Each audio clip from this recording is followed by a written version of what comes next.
Tell us the story.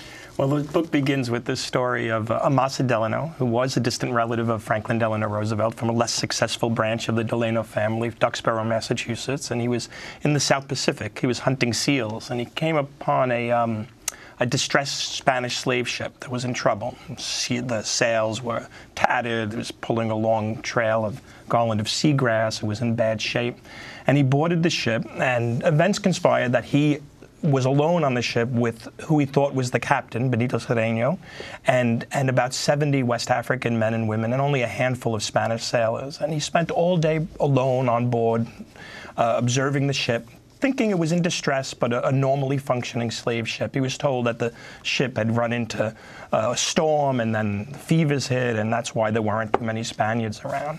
And through it all, he kept on noticing the strange relationship between the Spanish captain and a West African who was introduced as Cereno's body servant, personal slave, who wouldn't leave the two captains alone to talk, even though Massa Delano kept asking, can we step aside to talk? And he tended to him faithfully. He wiped spittle from his mouth as he was in a bad state, the Spanish captain of the ship. And Massa Delano, who was an experienced mariner, this was the third trip around the world, couldn't see that the West Africans were in charge. Over 50 days earlier, they had risen up, seized the ship, killed most of the Spaniards, including the slaver who was taking them to Lima, Peru. Remember, this is in the South Pacific, not the Atlantic, the other side of the Americas. And sailed and demanded to be returned to West Africa. And Benito Cereno, the Spanish captain, stalled, sailed up and down, tried and buy time, not wanting to round the Cape and into the Atlantic. And that's when they came across Massa Delano's ship. Now, the West Africans had two choices. They could have fought or they could have fled, but instead they came up with this remarkable plan. They were starving, and they were dehydrated and thirsty. 2 women and 2 children died. And yet they managed to stage this 9-hour pantomime of the master-slave relation and trick this New England mariner who understood himself as a reformer, forward-looking, a man of the world who had a realistic vision of how things worked. It's just a remarkable story. And how did you first come across the story? And you traveled all around the world, basically, to research our archives to find out the details of what had happened here. Yeah, well, I found this. I mean, I signed Herman Melville, as Amy mentioned, 50 years after the event. Herman Melville reads about the story in Massa Delano's memoir, chapter 18 of his memoir, and turns it into this haunting novel, a novella, published in 1855, which we could talk about later. And so I assigned that in a class on U.S. Latin American relations, not because I thought it was true, but because I thought it was a nice novelistic illustration of U.S. Latin American relations during the time of slavery. And I read, it wasn't a secret. Literary scholars knew that it was based on a true story. And I started doing more and more research into it, and it just opened up into this incredible, incredible history. Talk about the links between slavery and capitalism, and the phrase the Spanish used, the free trade in blacks. Yeah, well, when we think of slavery in the United States, we think of its explosion after the cotton gin, after the move into the West, after the War of 1812, something that happened in the 19th century. New World explosion. Slavery obviously existed since Columbus landed in the Americas, in the New World, but it really was in the 1770s, first in the Caribbean, then in Brazil, Portuguese Brazil, and then in Spanish America, that European powers, Spain and Portugal, begin to deregulate the tight mercantile restrictions that had governed slavery for centuries, basically unleashing, privatizing, deregulating. Spaniards were kind of frank in the phrase. They called it the free trade in blacks.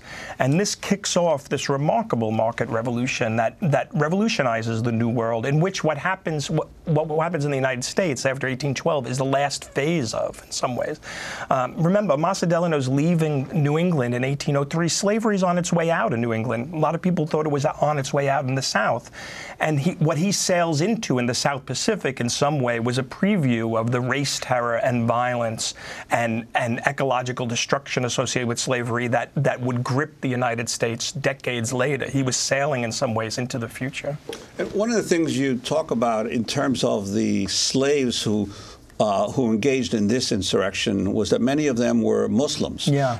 And you go at great length to discuss the Muslim influence on the African slaves here and its impact on the development of not only of Spain but also of the Americas. Yeah, I mean, historians estimate, some historians estimate that as many as 10% of all Africans brought into the Americas were Muslim, those who came primarily from West Africa, starting in the early 1500s through the 19th century. These West Africans were, they were brought out of different places in West Africa and into Montevideo across the Atlantic, and then marched across the whole of the Americas, the Pampas, and over the Andes. And they tracked their movements by following the Islamic lunar calendar. And they rose up on the holiest day of Ramadan, the night of power.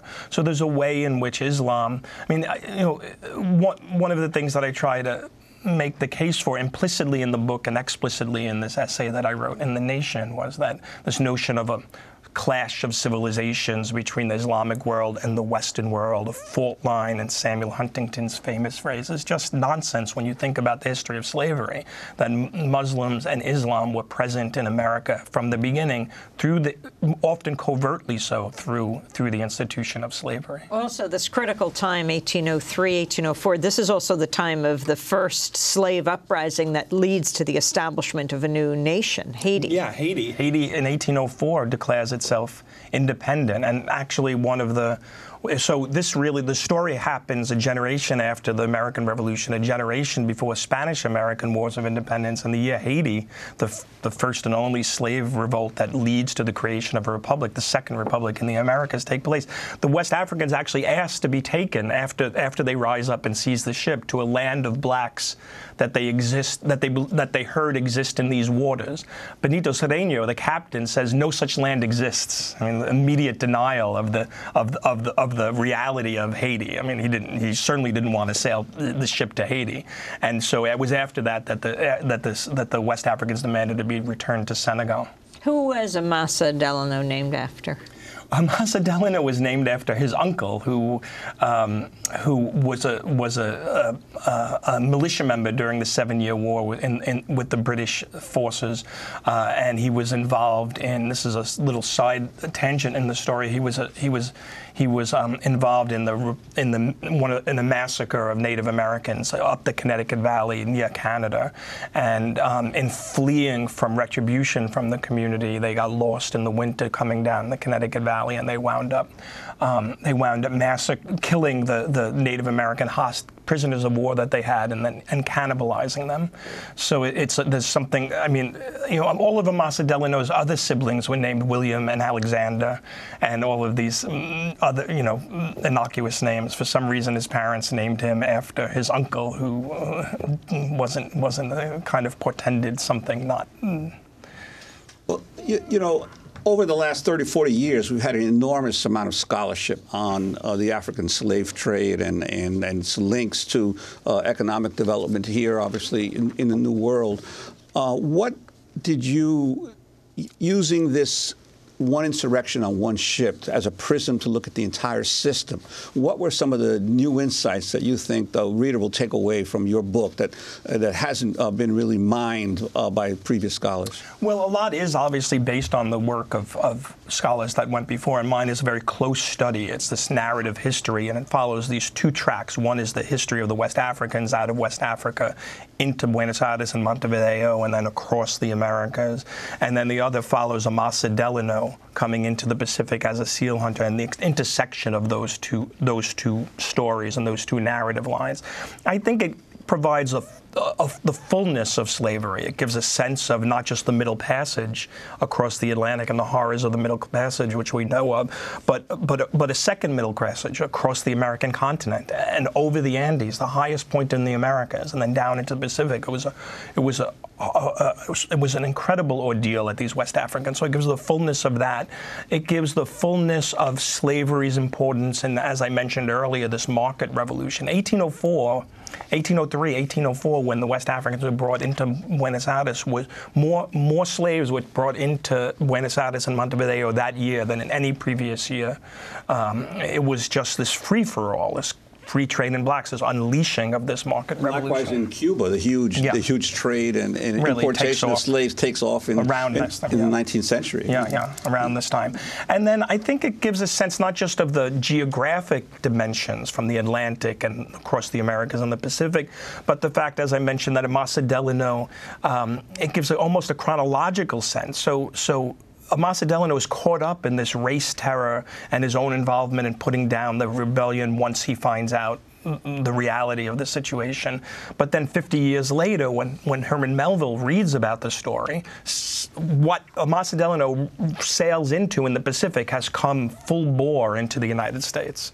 So it gives a sense of the chronological sweep of this market revolution. Compare Massa Delano and Samuel Delano and talk about who they are. Well, Samuel Delano was his brother, Massa Delano's brother, and Samuel Delano was also involved in this. He actually wasn't there for the deception and its repression. He was off sealing on his own ship. They had come down together, but he was involved in other incidents of race violence outside of the borders. And what's interesting is that they're both failures in different ways, right? They're involved during the boom of sealing, taking out hundreds of thousands of sealskins and selling them in China, make an enormous amount of money in the 1790s. But then the bust of sealing, which is dramatic in the early 1800s when this incident happens. And they both represent, I think, when they come back to the United States, Massa Delano's was a Republican, and the Republican in the sense of the word back then. He was pluralist. He had almost a generous, tolerant understanding of other cultures. That devolves into a kind of jaundiced skepticism about America, about Christianity, about the whole operation. He becomes much more pessimistic.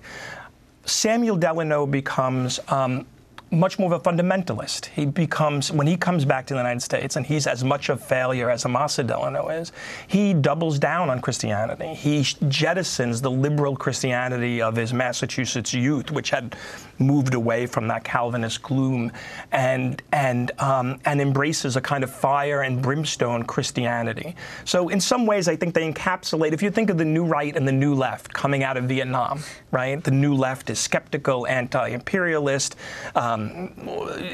that's in its political form, but just, cynical in general. And then the new right becomes more certain about American power. In some ways, I think they prefigure the two poles of what happens when the U.S., when people involve themselves or participate in racial terror outside the U.S. borders. They come. One of the interesting things, I think it was in a separate piece that you wrote where you were trying to make not only a literary analysis, but also bringing in modern politics when you were talking about the difference between Melville's two books, not only his book on this incident, but also Moby Dick, and the difference between whaling and sealing. Could you talk about that? Ahab, Melville's most famous character, is an emblem, a symbol of, he has been used as an emblem or symbol of unhinged American power. Egotistical, hubristic, ambitious, damning God in the heavens, driving everybody around him to ruination. He's held up almost as a precursor to modern totalitarianism, in which he's able to pull his men into his power and will through charisma, through emotional attachment. I think Massa Delano represents a more modern form of power, the control of labor in a moment of diminishing natural resources. Massa Delano is basically in the middle of this bust. There's no seals to kill, no money to be made. His men are grousing and complaining and conspiring against him. He's resorting to more physical punishment in order to maintain his authority until they come upon this ship. And so when Ahab rallies his men in pursuit of a metaphysical white whale, Amasa rallies his men in pursuit of black rebels, real black rebels. And in doing so, and putting down the rebellion, he reaffirms his authority. So I think it's much more of a social or political economic analysis of U.S. power that Massa Delano represents. And tell us about Babo, the leader of the Africans on the ship. Well, Babo was an older man, an older West African, and him and his son Maury are often credited as the organizers. And it was Maury in the real events that pretends to be Benito Cereno's body servant, right? The faithful, humble, loyal body servant. Melville kind of combines the two characters. Maybe he just thought the name Babo was more evocative of something, and in the story it's Babo who is the loyal servant, and it's a remarkable portrayal and rendition of this character who it's not till the Melville tells his whole story through the perspective of Massa Delano. We don't know that the slaves are in charge and Babo isn't a loyal servant until the end of the story, until Melville reveals it to be so. And I think Melville is really capturing a lot of racial tropes that are developing in the 1850s. If you compare Benito Cereno to a more popular and well-known story, Harriet Beecher Stowe's Uncle Tom's Cabin, Harriet Beecher Stowe makes her case for abolition by presenting Africans as transparent and innocent, Christ-like. You know, there's no distinction between what's on the outside and what's on the inside. They're pure, and we can support them, and that's why she's making the case for emancipation. Melville portrays his West Africans as cunning. They're hiding what they really are, and then they're historical figures that are willing to visit the violence and barbarism perpetuated on them with equal violence and barbarism. So it's a fascinating portrayal.